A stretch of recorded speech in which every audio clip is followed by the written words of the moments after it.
Olá, bem-vindos a mais um episódio do Urbanidades Retrô. Eu sou a Natália Silva e eu tô aqui com a Bianca Freire Medeiros. Oi, Bianca. Oi, Natália. Oi, ouvintes. Bom, a gente está aqui hoje para conversar sobre o trabalho da Ludmila de Souza Maia. A Bianca fez uma entrevista com ela.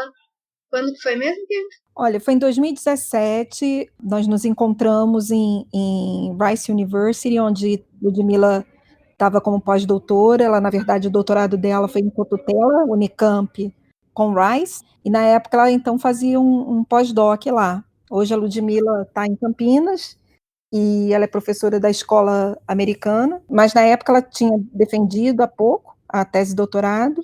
Que, pelo que a gente tem aqui, tem um nome muito interessante, porque já anuncia bastante do trabalho. Viajantes de Saias, Gênero, Literatura e Viagem em Adele, do San Samson e Nízia Floresta, Prop Brasil, século XIX. É muito, muito, muito interessante, porque ela vai costurando e o leitor, no caso, né, hoje os ouvintes vão poder acompanhar esse percurso. Ela vai costurando a partir das trajetórias dessas mulheres, né, das viagens que essas mulheres fazem, a própria história urbana. Então, é um trabalho assim super bonito. Eu acho que é uma entrevista leve que aponta para várias possibilidades aí de cruzamento da história das cidades, história com uma pegada bacana de gênero. E, de fato, né, a gente tem até muito trabalho hoje na área de história, na área de literatura, sobre relatos de viagem, mas não são tão frequentes assim os relatos das mulheres, né, os trabalhos a partir dos relatos das mulheres no século XIX. Então, eu acho que é um trabalho que tem uma contribuição muito interessante. Muito.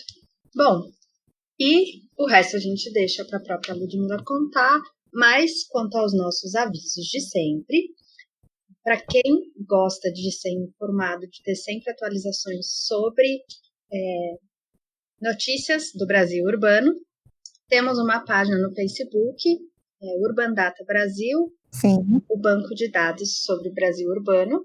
E a gente tem, em breve a gente vai ter, né, já vou adiantar, né, esse ano ainda, Sim, esse a gente ano. vai ter o nosso site, eu diria esse semestre, olha,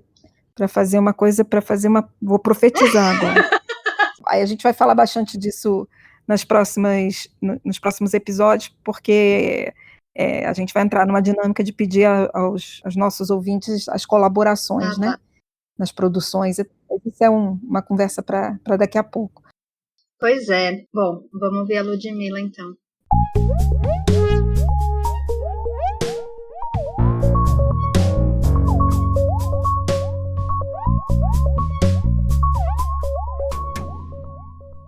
Estou aqui em Rice University, em Houston, no Texas, e a gente vai conversar hoje com a Ludmila Maia. Ludmila defendeu a tese dela ano passado pela Unicamp, com Cocutela aqui de Rice University. É um trabalho com várias dimensões e várias perspectivas que vão ser de interesse amplo para o ouvinte do Urbanidades. Então, Ludmila, conta um pouco como é que você... sobre o que é a tese e como é que a gente quer muito saber, né, assim, como é que você chegou nesse tema. Conta pra gente. Oi, Bianca, muito obrigada pela oportunidade de falar do meu trabalho. Eu decidi fazer uma tese sobre duas escritoras, uma francesa e uma brasileira, que também são viajantes e viveram durante o século XIX. Eu cheguei nesse tema porque eu sempre trabalhei com história e literatura, e para o século XIX eu me perguntei se haveria alguma escritora brasileira no período, porque eu desconhecia completamente. Então, minha ideia foi investigar um pouco a experiência de escritora no século XIX, como seria, não apenas olhando para a obra delas, mas para a experiência mesmo de ser escritora. E aí tem uma dimensão forte do seu trabalho, que é a experiência da cidade, né, de encontro com esse espaço urbano. Conta pra gente como é que isso aparece. E quem são essas mulheres, né? Ok. Uma delas é a Nízia Floresta, que nasceu na província do Rio Grande do Norte, em 1810, e que passou por uma série de províncias antes, né? O Rio Grande do Sul, depois Pernambuco, e depois se instalou no Rio de Janeiro. dirigiu uma escola para meninas no Rio de Janeiro. E depois ela foi para a Europa, né? Ela visitou a Itália, a França, a Alemanha. E depois ela se mudou definitivamente para a Europa. A outra é uma francesa que veio fazer a América com o marido, que morou dos anos 50 no Rio de Janeiro, nos anos 1850. Então, são duas mulheres de perfis muito diferentes, né? Mas que me ajudaram a pensar a coisa da experiência da viagem, da escrita. E as duas escreveram sobre a paisagem do Rio de Janeiro e no momento da tese eu imagino um encontro entre as duas na cidade do Rio de Janeiro, porque elas moraram alguns anos. Então elas poderiam ter se encontrado, mas isso nunca aconteceu, pelo menos não há registro disso. Não há registro disso, né? Então, eu fiz minha tese assim, na primeira parte eu discuto como elas se tornaram escritoras, né? O despertar da escrita, e eu analiso elas separadamente. Primeiro a Adèle Toussaint na França e depois a Anísia Floresta no Brasil. Eu termino essa parte em 1849, porque nesse ano as duas cruzam o Atlântico ao mesmo tempo, só que em direções opostas. A Adèle vem para o Rio de Janeiro, a Anísia vai para a Europa. Mas a Anísia fica só 3 anos e volta, e a Adèle passa a década inteira aqui. Nos anos que elas estão no Brasil, no Rio de Janeiro, eu imagino um diálogo entre elas em que elas estão falando sobre escravidão, sobre a cidade do Rio de Janeiro e sobre as outras mulheres da cidade. Que legal. Então eu imaginei esse encontro entre elas, né, em que elas olham a paisagem carioca e elas refletem muito das principais questões do Rio de Janeiro naquele período, que é a questão da natureza brasileira, que é um tema muito forte do romantismo. Eu analiso a questão da escravidão, que é esse olhar dos costumes, né, dos habitantes do Rio de Janeiro.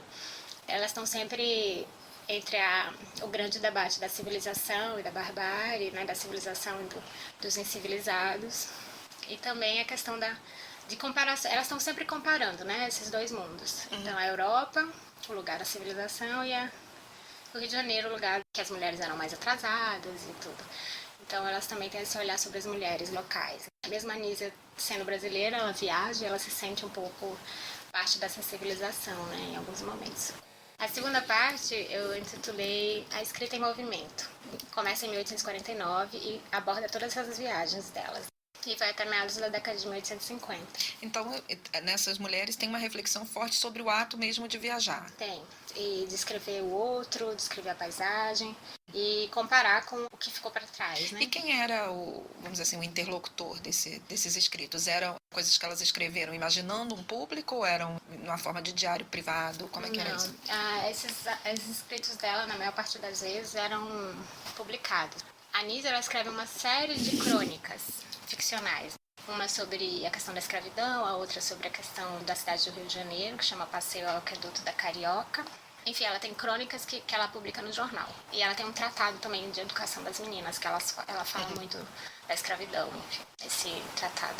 A Adèle Toussaint, ela escreveu um relato de viagem. Então, o público da Anísia seria mais voltado para o Rio de Janeiro.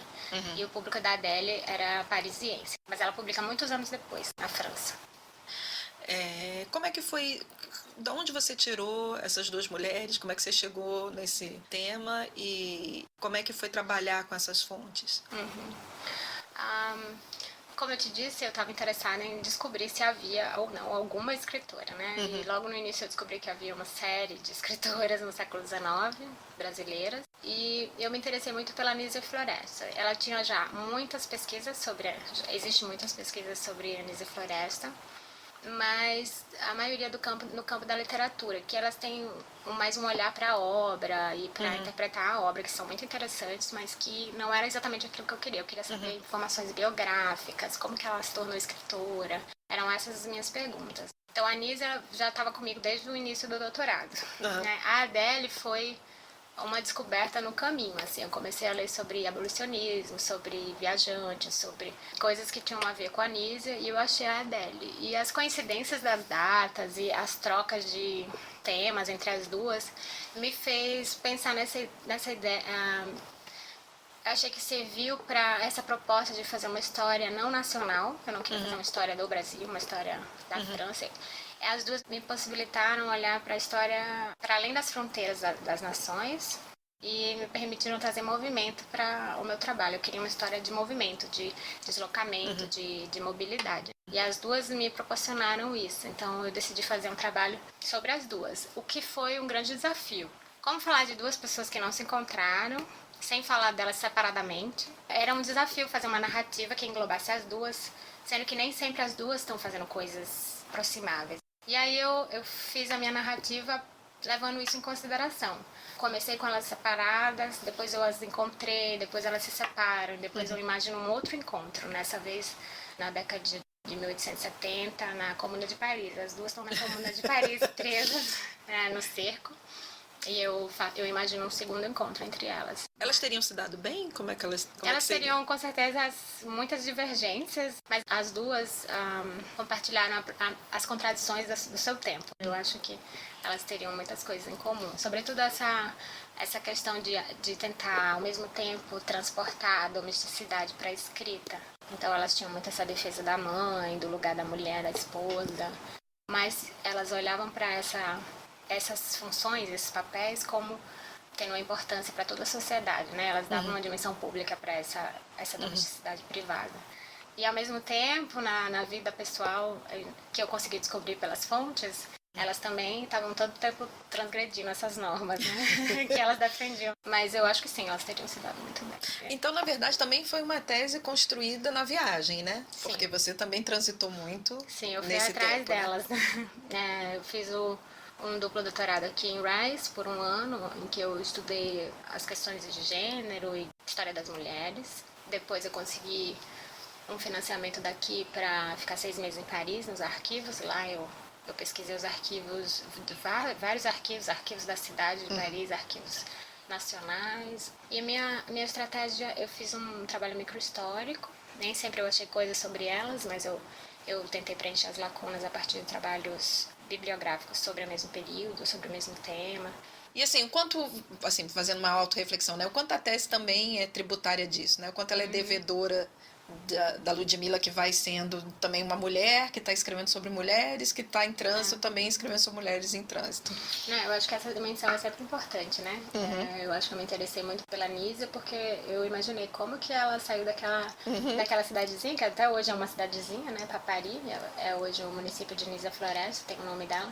Eu cresci ali, indo nas praias, nas lagoas do município de Nisa Floresta, mas eu sabia só que ela era uma escritora, mas eu e a maioria dos meus conterrâneos não sabem quem foi ela, embora tenha um grande trabalho sobre ela já, e as pessoas assim mais, digamos, da academia podem conhecê-la, mas ela é assim completamente desconhecida do grande público, né? Então ela me interessou porque eu fiquei chocada, como que eu era historiadora dali, eu não conhecia muitos detalhes da vida dela. E esse foi um ponto de partida. A questão da viagem também é uma coisa que foi muito importante ao longo da minha formação acadêmica. Eu consegui diversas bolsas para o Canadá, para a França, para cá, para os Estados Unidos. Então é uma dimensão muito interessante. E eu acho que a minha tese, assim, se eu disser para que ela serve, é porque eu acho que nas escolas brasileiras a gente não sabe. A única escritora que a gente escutou falar as escritoras que a gente ouve falar são do século XX, né? Raquel de Queiroz, Clarice Lispector, Lígia Fagundes Telles, que são muito recentes na história, né? O século XIX está cheio de grandes escritoras, e se você olhar para trás, na colônia também tinham mulheres escrevendo, mas a gente não tem quase nenhum trabalho sobre isso. Eu acho que o final do século XIX já tem vários trabalhos sobre essas escritoras do final do XIX, mas foi um trabalho de silenciamento assim, ao longo da história muito importante. Assim. Eu espero que essas mulheres que eu estudei estejam nos livros didáticos assim, em alguns anos. Né? Eu acho que essa foi a minha maior motivação, né? Porque eu acho que tendo morado fora, eu também concordo um pouco com a Nisa e com a Adele, de ver como o feminismo ainda tem muito que avançar no Brasil, né? E a própria, né, o quanto que muitas vezes a gente, na academia, né, como mulheres, a gente é obrigada a fazer opções que não são postas aos acadêmicos homens, né? Com certeza. Entre a família e a formação, né? Ou entre ser mãe e ter o melhor emprego. Então, como são coisas que são desafios que ainda são postos de uma maneira muito desigual, né? Entre homens e mulheres. Temos julgamentos que não passam pelos julgamentos masculinos, né? E assim, voltando, né, para elas e esse olhar muito sensível que as duas têm, que cidade era essa, né? Como é que elas descrevem o Rio de Janeiro, por exemplo? Que adjetivos são colocados, né? Quais são as questões que chamam a atenção dessas mulheres?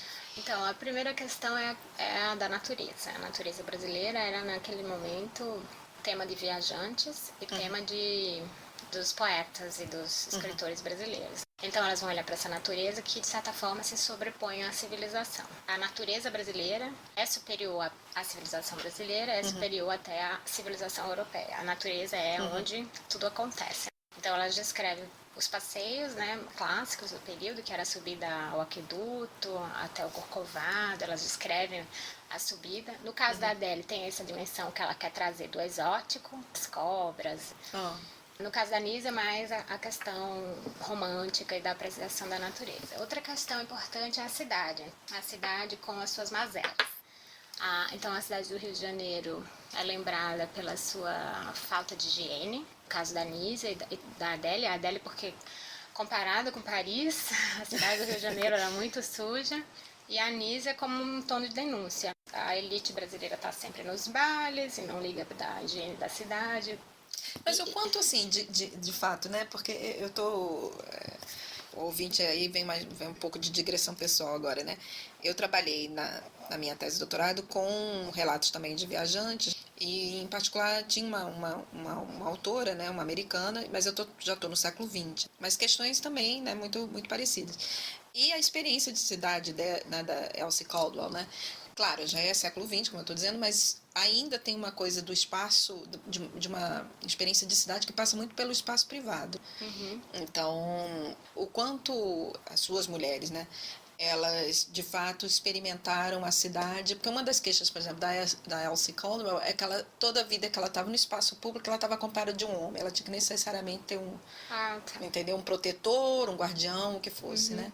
E que ela era mais livre quando ela estava nos espaços domésticos, porque ela não precisava desse paradoxo mesmo, né? De estar dentro de um espaço físico, mas ao mesmo tempo se sentindo mais livre por não ter um olhar guardião o tempo todo, entendeu? E isso faz com que a experiência da cidade seja uma experiência muito particular para essas mulheres, né? Então, se você pudesse comentar isso, né? Como é que isso aparece, se aparece, né? Nesse período que eu estou falando, dos anos 1850, no Rio de Janeiro, as mulheres da alta rodas, digamos assim, das altas classes, elas não podiam andar sozinhas, por uma questão da honra, da reclusão, desse ideal burguês de reclusão. Então elas tinham que estar sempre acompanhadas, poderia até ser por outra mulher. Uma serviçal, né? Uma serviçal. E tem até uma professora, a Sandra Graham, ela tem um livro sobre isso, né? Que era preciso estender o manto da esfera privada para o espaço público. Então a mulher só poderia andar acompanhada por esse manto que protegesse, que era a serviçal ou um serviçal, né? Então, a Anísia, ela nunca faz um relato assim mais verossímil, ela faz poeticamente sobre a cidade. Então, isso não aparece muito. O que ela diz a respeito é que os subúrbios são um lugar para fazer esse passeio romântico, né, de apreciação. Porque no subúrbio você não encontra ninguém, né? É só você e a natureza. Então, é um lugar do poeta contemplar a natureza. Então, essa é mais a Anísia. A Adélia, ela faz essa queixa. E a mulher que anda sozinha é considerada uma aventureira. Então, ela conta dos xingamentos que ela recebe, das ofensas que os homens dizem pra ela, porque ela tinha que andar sozinha para dar as aulas. Ela era professora. Ela tinha que andar sob o sol, assim, entre uma casa e outra. E ela conta que essa era uma queixa, que ela e as outras estrangeiras como ela, que saíam para as ruas para ganhar a vida como professoras, que tinham que se deslocar sozinhas, eram o tempo todo importunadas como cortesãs, como confundidas com prostitutas, né? Só pelo fato de estar andando sozinha. Então, elas tiveram essa experiência. Jan Wolfe, né, escreve um pouco sobre essa, né? Como é que é esse ideário do flaneur é um ideário totalmente masculino. Né? Mas aí quando a Anísia está na Europa, é perceptível como ela gosta dessa liberdade que ela ganha quando ela está lá, porque ela está com a filha, então elas fazem vários passeios e ela vai, por exemplo, no teatro e ela tem um outro olhar sobre essas coisas. Aqui no Rio de Janeiro, quando ela está no Rio de Janeiro, ela tem uma visão super negativa do teatro, dos lazeres, uma coisa super moralista. Quando ela está na Europa, ela se dá o direito de fazer isso, né? Porque uma coisa que eu argumento na minha tese é de que a viagem é uma experiência libertadora para elas. Então, porque você não está só em outro espaço, mas você está longe do espaço do julgamento da família. No caso da Adélia, a viagem dela é diferente porque ela vem com o marido, então ela tá cuidada por essa família, né? O certo seria ela vir pro Rio de Janeiro, porque essa era a função dela como esposa, acompanhar o marido. De certa forma, ela experimenta mais liberdade, porque ela tá com o marido. Não, peraí. Acho que eu confundi. A viagem dela não é tão libertadora quanto a da Anísia. A Anísia é libertadora porque ela decide viajar. Tá. Ela não tem uma função, ela não vai acompanhar ninguém. Ela quer viajar, ela quer aprender, ela quer fazer essas viagens, o Grand Tour, né? Ela quer fazer esse Grand Tour para se tornar uma pessoa mais ilustrada. E a filha acompanha ela. Tem realmente essa experiência libertadora. A Adélia publica alguns textos no Rio de Janeiro, mas sempre num jornal francófono. Eu nunca achei nada dela em português. Mas você tem notícia de que ela fosse fluente em português ou não era necessário naquele momento? Ela se dizia ser fluente no relato dela, né? Tá. Ela reclamava dos franceses que não aprendiam bem português. Mas eu não sei se ela não escreveu, eu apenas não encontrei, né? Eu encontrei um poema dela num jornal de mulheres, um jornal das senhoras, mas era um poema em francês, porque era comum também publicar poemas em francês, né? Mesmo em jornais em português. Sim, pois é, porque também tinha isso, né? Como a língua da elite naquele momento, o francês, né? Talvez. Mas assim... eu acho que ela falava assim, ela morou 12 anos, ela tinha filho pequeno, então acho que ela acabou assim aprendendo, porque tinha que ensinar pra eles. O marido era fluente em português. E ela deu aula de quê? Italiano e francês. Tá. Como língua estrangeira, né? O marido era bailarino, foi professor das princesas imperiais do Rio de Janeiro. Que interessante, né? Duas figuras realmente super interessantes. Eu espero que você agora nessa próxima pesquisa se depare com mulheres tão interessantes quanto, né? Tomara. E você gostaria de registrar mais alguma coisa sobre a tese, sobre publicações suas que você gostaria de indicar a leitura, né? Você tem o seu artigo na Revista Brasileira de História. Estou preparando mais um agora sobre a parte da escravidão, da tese. E tem um que está para sair, mas é em parceria com uma amiga para Brasil Colônia, que vai estar para sair na Pagu. Oba! Então a gente vai manter os ouvintes do Urbanidades atentos aí às publicações que vão sair de Ludmila. E também, né, vamos ter a produção bibliográfica da Ludmila registrada no Urban Data Brasil. Então, Ludmila, muito obrigada. Obrigada a você.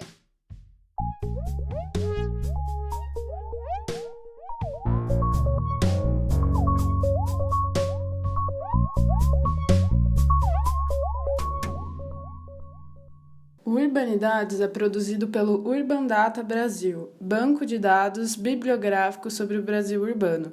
O Urban Data está vinculado ao Centro de Estudos da Metrópole e está sediado no Departamento de Sociologia da Universidade de São Paulo. O Urbanidades é feito por bolsistas e associados sob coordenação da professora Bianca Freire Medeiros. Visite nossa página no Facebook.